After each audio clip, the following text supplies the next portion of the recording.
গাজা আমার আপনার 14 গোষ্ঠীর বাপে কেউ বানায় নাই। এটা কে বানাইছে? আল্লাহ সৃষ্টি করছে। একটা সুন্দর নারী আমার সামনে দিয়ে যাচ্ছে, তার সৌন্দর্য লাবণ্যতা দেখতে পারছি। আল্লাহ বলছে আমার সৌন্দর্যকে উপভোগ করো। সরকারি একটা আইন আছে 2.2, এরপরে 5 পয়েন্ট গাজা আপনি সেবা করতে পারবেন।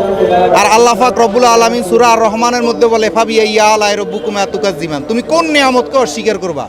গাজা আমার আপনার 14 গোষ্ঠীর বাপে কেউ বানায় নাই। এটা কে বানাইছে? আল্লাহ সৃষ্টি করছে। আল্লাহ সৃষ্টি করছে। এখন আমাদের কিছু পাগল আছে, এরা লিমিট খরচ করে ফেলে। যে কোনো জিনিস লিমিট খরচ করাই হারাম। সরকারি আইন আছে আমরা 2.2 গ্রাম গ্রহণ করতে পারবেন। এখন আপনি যারা গাঁজা খায় এদেরকে আপনি মদকা দর্পণে দিতে পারেন, এদের কারণে আপনি মাজার ভাঙতে পারেন না। যেমন আমি একটা বিড়িও খাই না, কিন্তু গাঁজা যারা খায় এটা তার ব্যক্তিগত বিষয়, তার হিসেবতেই দিবে। আল্লাহ সৃষ্টি করছে। যদি একবারে নিষিদ্ধই হইতো তাহলে আল্লাহ তো বন্ধ করে দিতে পারে। আল্লাহ এটা সৃষ্টি করে কেন? আল্লাহ এই বর্ডার দিয়া বিডিআর, আর্মি, এসএসএফ, এই গ্র্যান্ড বোমা হামলা সব কিছুর বেড়িবাঁধ পার করি এই গাজা কেন আমাদের কাছে পর্যন্ত পৌঁছে? নিশ্চয় এটা আল্লাহর কোনো ইশারা আছে।